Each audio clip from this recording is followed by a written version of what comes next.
Good evening and welcome back to the One Celtic Fans View. It's an interesting one tonight because it's a bit about reminiscing about what could have been 22 years ago today, and it's also about looking forward and to see how far that Brendan Rodgers can take this team. Tonight, Ange Postecoglou takes his Tottenham team to the Europa Cup final. It's one of the reasons that the Celtic board wanted them to stay at Celtic. But to get to the Europa Cup final, it means missing out on the Champions League. 22 years ago, we did just that. 22 years ago, we started, it was 23 years ago, back in 2002. Saturday the 3rd of August 2002, we played Dunfermline at home for Martin O'Neill's game at Celtic, and we played the way that Martin O'Neill plays, 3-5-2.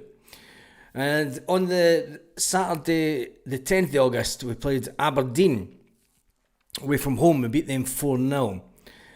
But then came Wednesday, the 14th of August 2002. And we played FC Basel. And we won 3-1. And we thought, fantastic. You've got 1 foot in the Champions League. And then Celtic do what Celtic do. We got beat 2-0 away from home. And we were taken out of the Champions League. We dropped down into the Europa. The Champions League, we didn't earn as much money as we did. We do at this point in time. You've got to take into consideration that the money that we make in the Champions League, the Brendan Rodgers and the Celtic hierarchy see the Champions League as where they want Celtic to be. The Champions League is a step too far. So the question tonight is, can Brendan Rodgers and the poll, can we repeat what we did 22 years ago in 2003 in Europe, but win the game? We don't get the drop down into the Europa now. So it would mean one season not making the Champions League. And that's where the money is. And that's the yin and yang of the whole thing. 23 years ago, back in 2002, when we started our Europa, because we were knocked out of the Champions League, the first round leg, we won 8-1.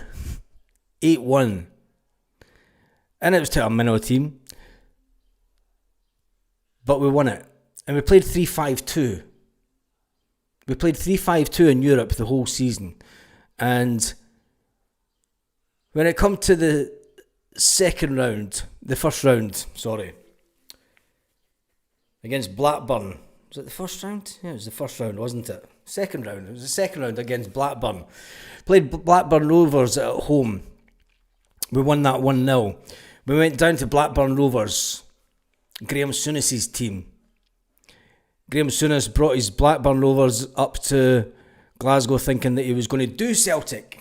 He took the team around Govan to show them where he grew up and where he played football, and I fucking hate these Fenian bastards.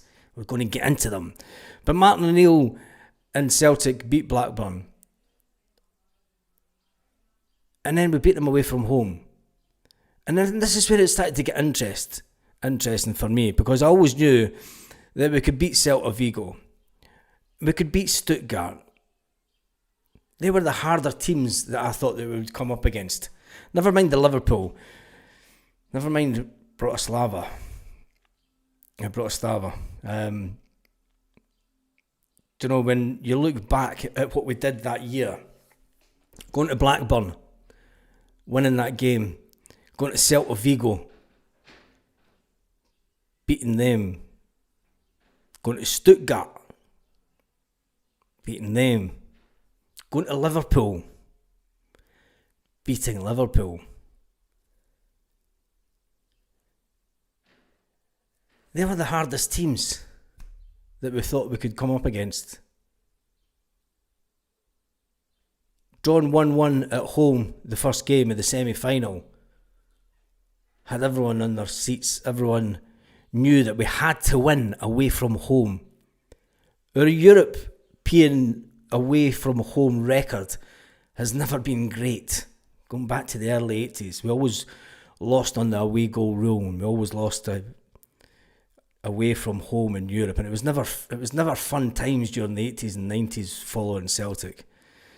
But there was a belief that if we could win this semi-final, it was written in the stars. People had already bought their tickets for Seville. But it looked like it was going to be Porto that we were playing. And Porto with a new young manager, Jose Mourinho.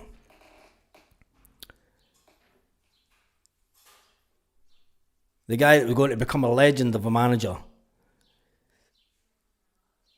In my telling moments of the final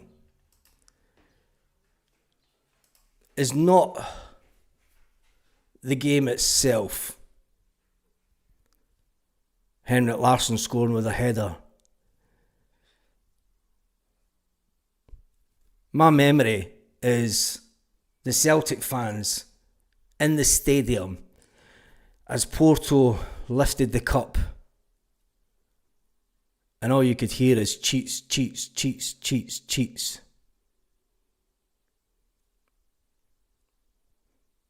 We weren't used to the European game. We weren't clever enough. I still don't think that we are. We got demolished 7-1 in the Champions League last season. Overall, the Champions League was a good step forward for us. But to get far in any European competition, you need a little bit of luck, and you need players that have been together for a while, a couple of years, and they need a system that is strong defensively and offensively in European football. And I don't think that we have that as yet. I think that we're still work in progress. So the question has to be, how far can Brendan Rodgers take Celtic? Can Brendan Rodgers, and would it be acceptable to fail at the first hurdle of the Champions League next season, in August this year? Would it be acceptable? Would the fans accept that we'd been knocked out at the first stage and then we go into the Europa? Because I think that the modern day fan is a lot different from when Martin O'Neill was here. The modern day fan in social media are very reactive and negative, and they would jump on it. And I don't think that Celtic, the modern day fan, would give Brendan Rodgers the leeway of let's go and win the Europa Cup. I don't think that we really thought that we could do that with Martin O'Neill. We just took it one game at a time. That's a philosophy that Brendan Rodgers says. Let's just take it one game at a time. Can we, if that was to happen? The club wants the money from the Champions League. That's the pot of gold.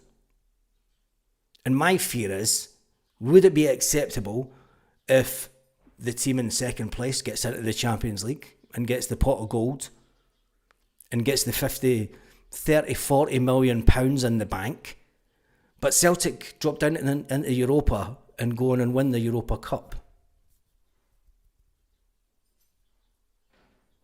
It's a thought that I don't really want to think too hard about, because allowing them to get that pot of cash would puts the fear of death into me, and I don't think that it would be acceptable. But at the same time, getting a run in the Europa, is it more our level? When you look at how great Man United have been over the years, winning the Champions League under Alex Ferguson, being all conquerors of Europe in the past, having all the money that they had, and I just don't think that this team, but you need a bit of luck. You do need a bit of luck. I mean, you've seen the injuries that Ange Postecoglou's had with his Tottenham team over the season. he still managed to get it there.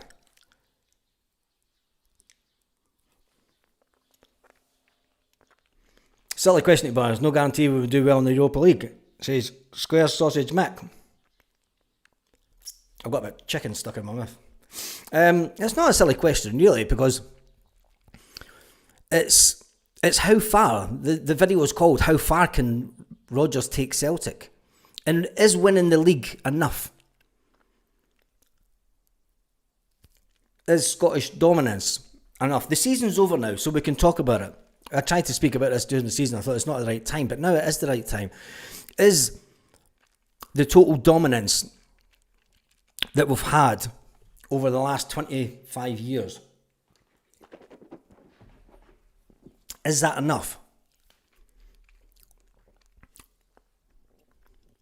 Just a question. I love winning the league. I love winning cups. I love the run that Celtic are on. I love the success that we're having. Having grown up at a time where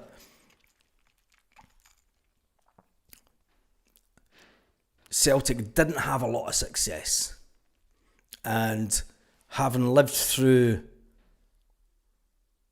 the glory days of 1988 and winning the double. Winning the double was massive. There's no talk of trebles. Winning the double in 1988. That sun-soaked day at Hampden. Clear blue skies in the old Hampden Park. Fantastic day all over Scotland. Sun was splitting the skies and Celtic going to win the double. Unbelievable. Unbelievable. And 1988 went on to be one of the best years of my life. Music was changing. The dynamics of everything was changing. But then the dynamics of Scottish football also changed in 1989. And we went into a dark period.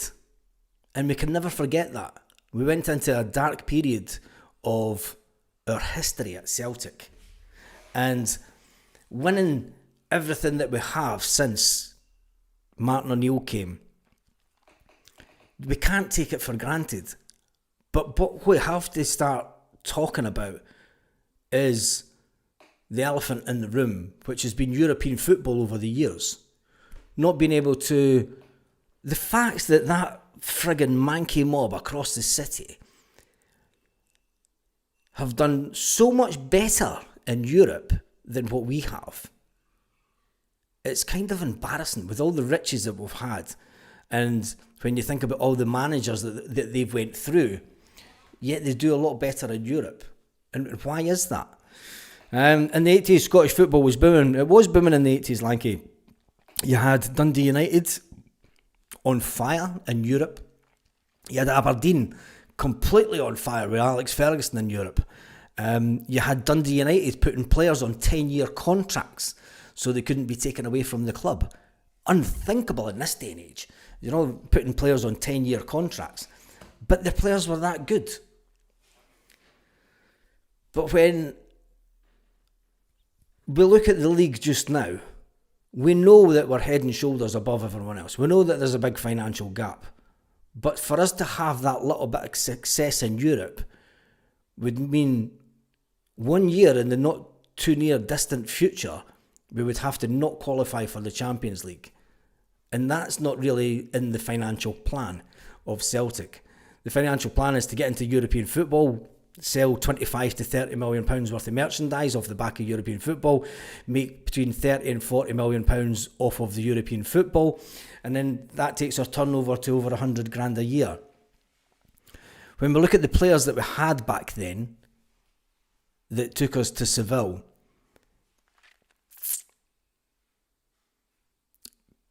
do we have the players? I don't even think it's... Do we have the manager? Does the manager have the capability? That's maybe a better word. He has the capability to dominate Scottish football, but does he have that capability to take Celtic to the next level in Europe? Whether it be getting into the last 16, but then you're not going to win anything.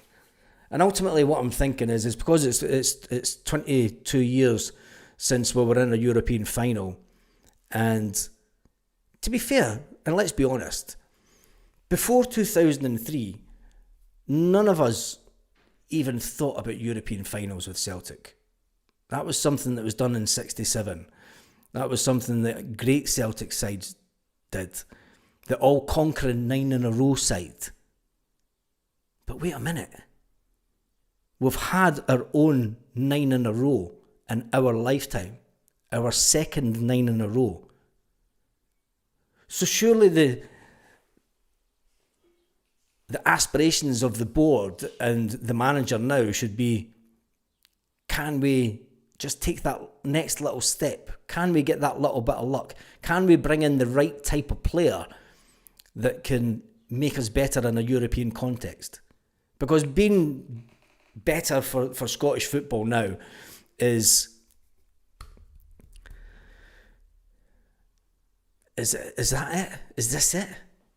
Because the fear is then, if this is it, if this is us at the limit that we can get to, you know what comes next. What goes up must come down. It did it with Man United. I don't want it to happen at Celtic. I don't think it will, but we're only one season away from not qualifying for the Champions League, for the playing field to be levelled a bit. And that's the worrying point. And I still ask the question, how far can Brendan Rodgers take Celtic? Maybe it's not a question how far he can take them. It's maybe a question of how far is this board willing to go for Brendan Rodgers? Maybe that's the question that should be asked. And hopefully we'll find out this summer. Hopefully we will find out this summer, because it's a big, massive summer for Celtic, with teams now starting to do transfer deals so that they're done and dusted the first day of the transfer window. I see that Hearts have signed someone today on a 3-year deal. He'll join the club when the transfer window opens. It is a case of how far are they going to go for Brendan Rodgers? How far are they going to let Brendan Rodgers spend? What type of player are they going to allow him to bring in? How can we keep our top players? That's the big question. It's about maintaining the team. And there will be a turnover of players this summer. We all know that. But can we bring in players that are of a level? The days of us bringing in players at 1, 2, 3, 4 million, I think should be past us. And I hope they are. I think that they should be past us. The days of bringing in prospects to make better, to sign, to then try and sell on for 10 million, I hope that they are gone. And I hope that the way forward for Celtic is bringing in a higher level of player, and also bringing in a level of player that can come in to the youth system and come through the system, ultimately. Because that's what really works. And we know that. That's where true success comes from, when you've got the core of a team that knows everything about the club and pushes the club forward. We had it back then. Can we do it again? And we'll need one of his inspirational speeches tonight for the game, says Chill Film. Two teams in the final, 16th and 17th in their league, so definitely a lesser tournament. Yeah, it is, isn't it? And it's the same with the Champions League. The Champions League's not a League of Champions anymore. Aston Villa, come on, Aston Villa finishing top 8 in the Champions League.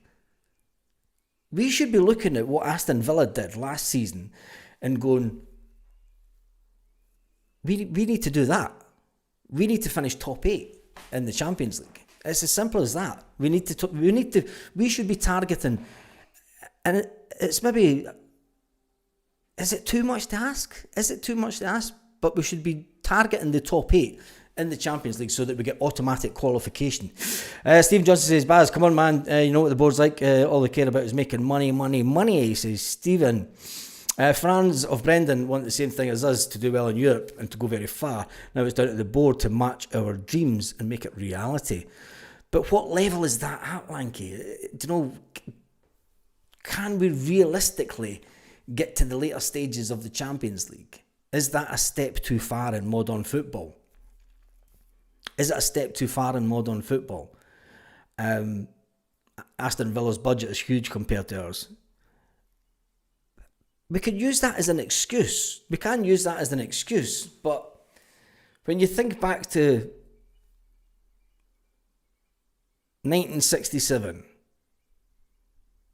and a bunch of guys for 30, and the reason I'm thinking about that as well is because Bobby Lennox, who's not looking too great, he's getting on a bit. His health's not the best, as we've seen from the video today, but he's a living legend. You know, he's Vissol coats.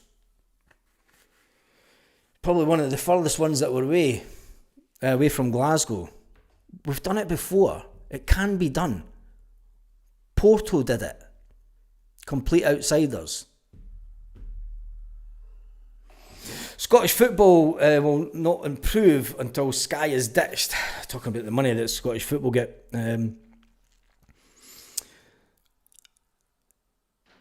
I just wonder what the reaction would be if we were to lose the Champions League qualifier this year, considering that the board have put everything into the aiming for the Champions League. Brendan Rodgers is saying, you're having a laugh.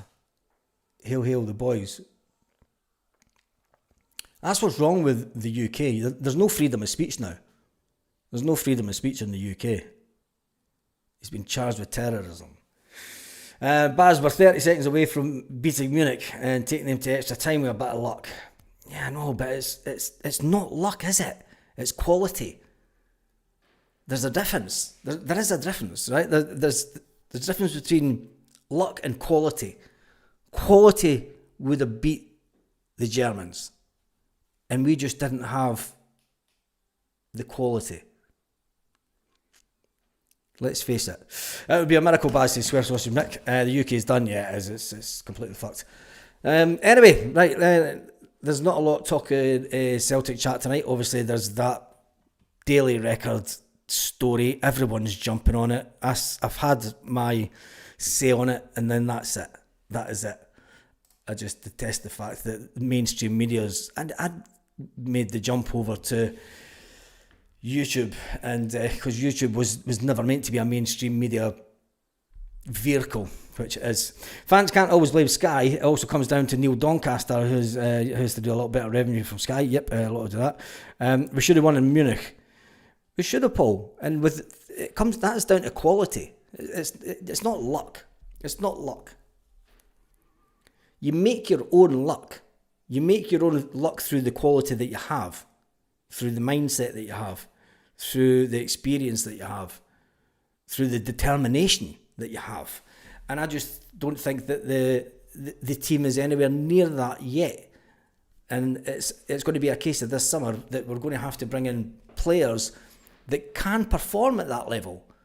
But will they want to come to Scotland? This is the big question. Will they want to come to Scotland? But the pool is that they're going into the Champions League. The pool's not to go into Europa and try and win the European Cup, the Europa Cup. That's not the pool for players, is it? It's come to Celtic and play in the Champions League. That's the pool. That's what they sell the club on. That's what they sell the ground on. That's what they sell Lennox Town on. You know, that's what they sell everything on. It's like, yeah, we're a Champions League club. So, yeah. Quality, zero quality on the bench that night. You could say there's been zero quality a lot of the time. But then when you look at what Celtic did that season, and we all know who won the league that season, the fact that we were in so many competitions and failed. But it is what it is. It is what it is. I'm going to open this window because it's fucking boiling again. So, who do you think will win tonight? Let's talk about tonight's game, because there's Lanky says fans can't have done that one. The board will back Brendan. He hasn't made it clear to them that he's going to sign an extension to his contract. Will the board back Brendan if he hasn't made it clear? Don't you have an obligation? Don't you have an obligation to back your manager? Even if it's his last year at the club. Even if it's Brendan Rodgers' last year at the club. You have an obligation to the fans and to the club to back the manager. So I don't think that it's just down to him signing a new contract. Kaiser says they won't want to play at Dingwall, but Brendan Rodgers will manage the squad with the best players, not risk in the wee shit games or the League Cup. We can start with the failure now and keep the homegrown players. But can we though? Will the fans accept it? Couldn't give a fuck who wins tonight. We're not in it. Yeah, I know, but the only reason I'm talking about it is because the hierarchy at Celtic wanted Ange Postecoglou to turn our European performances around. Let's face it, Europe under Brendan Rodgers the first time round wasn't great, was it? People said that he would be judged on his European performance this season. Now he's got pass marks this season, but can he take us to that next level? And that's the only reason that we're talking about the game tonight, is because it's the European final tonight, the Europa Cup final. It's 22 years to the day that Celtic were in Seville. 80,000 people in Seville. I was telling the missus about it. There was 80,000 people, not one arrest. Celtic won awards for being the best fans in Europe, and then they lived off that for years. They lived off of 2003 for years, and the board went into a period of managed decline, reduced the wage bill, increased the playing staff, try and get players to sell on. There was no longer going out buying really good, expensive players. We went through a period of managed decline under Gordon Strachan.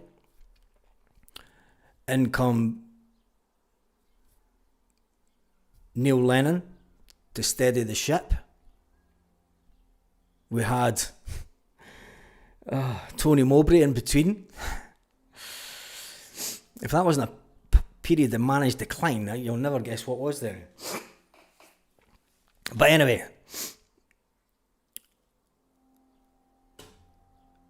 let's see what the poll's doing. There's not going to be many people on tonight because so can Celtic repeat what they did 22 years ago in Europe but win the game? Yes is 75%. 25% is no, is 85 votes in. Celtic had to square a 45 million overdraft back then. Yeah, they did. And that was the cost of getting to Seville, wasn't it, really? That was the cost of getting to Seville. Now we've got 80 odd million in the bank. But 2 seasons could wipe out the majority of that 80 million. And that's what we've got to be careful with. It's a funny old game now, the fact that Europe has changed. And it would have been fine if we still got the league games and then finished third and dropped into the Europa. But even that year, we didn't do that. We dropped out at the first hurdle. And it's got me thinking. The only reason it got me thinking that is because this summer again, when we get into August, we've got a Champions League qualifier to play. And what would be the reaction of the fans if we failed at that point? Would they give Brendan Rodgers the little bit extra rope to say, right, let's go and do what we did in 2003. Let's go and win the Europa. Or would they go, he's a fucking useless piece of shit. We told you he was shite. And then all the Brendan Rodgers haters will come out. And that'll be him. We get chased out the door. Thompson should have taken that free kick, but Maloney booted it about 3 feet. Yeah. Yeah. It's all ifs and buts. Ifs and buts, but never mind. 2-3 players away, Baz, from the next level. Yeah, but Mikey, that's if we can keep the current squad. That's if we can keep the current squad. And that's the dilemma that Celtic go through repeatedly.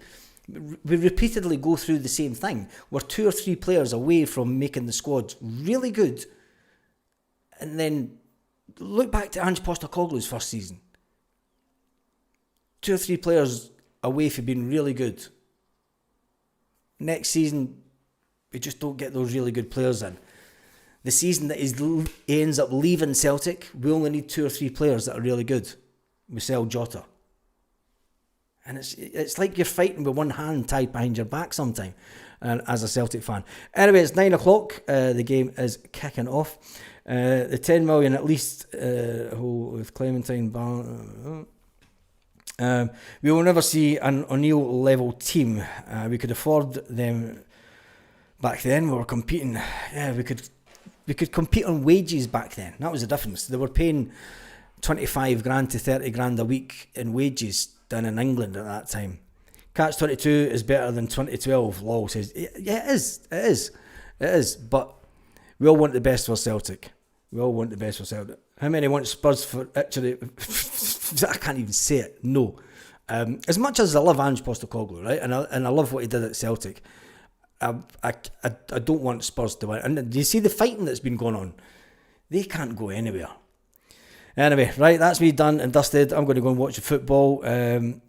Correct, guys, I totally agree. What's Kaiser saying? Sevco were built to surrender possession and hitting the break, and they expected to dominate the ball. They falter. Yeah, this is true. Anyway, I'm off to watch the football. Have a fantastic evening. We'll end that poll there. End the poll. Ange will win and walk. Yes, he will. He'll win and walk, and I've got a funny feeling he's going to go to Italy, like Ajax. And then they're a good team. I mean, Ajax is another one that should be up there, but they're not. I've done 1-1 either team, and then on penalties. I'm not even going to. I don't bet, so never mind. Anyway, have a fantastic evening, Celtic fans. Fighting English, you've got to love it. Yeah, English or English fighting. Jesus. 2012 was a good year. It was a fantastic year, Paul. It was a fantastic year, and it made up. It's so made up for 2003. 2003 was way forgotten, and the banter years that we've had since 2012 have just been unbelievable. Anyway, I shall see you first thing in the morning, 9 o'clock, Celtic Park time. Have a fantastic evening, Celtic fans, wherever you are, all around the world.